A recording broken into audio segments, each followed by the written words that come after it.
প্রিয় বন্ধুগণ, আমরা সন্ধির 17 নম্বর ক্লাস দেখছিলাম। এটা 18 নম্বর ধরা যায়।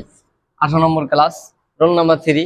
এই রুল দিয়ে যদি আপনার বুঝতে সমস্যা হয়, এই যে 3 = 1, এটা দিয়ে যদি বুঝতে সমস্যা হয়, তাহলে আপনি দেখেন এই গজ ড দব এই অক্ষরগুলো আপনি মুখস্থ করে নেবেন।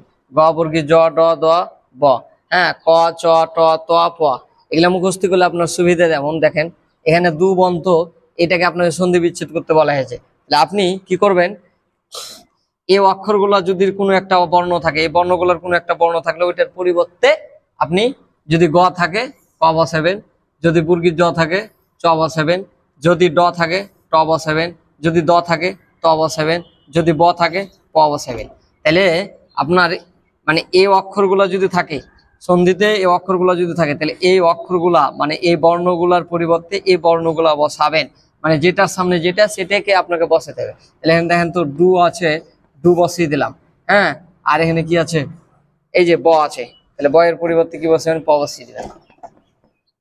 আর সন্ধি করলে কিন্তু আমরা সাধারণত এই যে হসন্ত বসাবো কেন, যে না হলে ডুপো হয়ে যাবে, ডুপো। তাহলে ডুপ আমরা আমাদেরকে সন্ধি করতে গেলে ডুপ করতে হবে। আর এই যে ব মানে এখানে একটা ওয়ালুকা আছে, যোগ এই যে ওয়া বসিয়ে দিলাম, ডুবন্ত।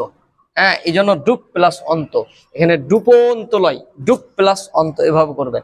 তাহলে দেখেন ব আছে এই জন্য প বসালাম, যদি দ থাকতো দ এর জায়গায় ত বসিয়ে দিতাম, ড থাকলে ট বসাতাম, বর্গীর জ থাকলে চ বসাবে।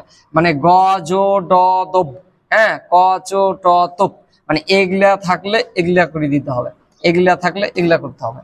আশা করি বুঝতে পেরেছেন।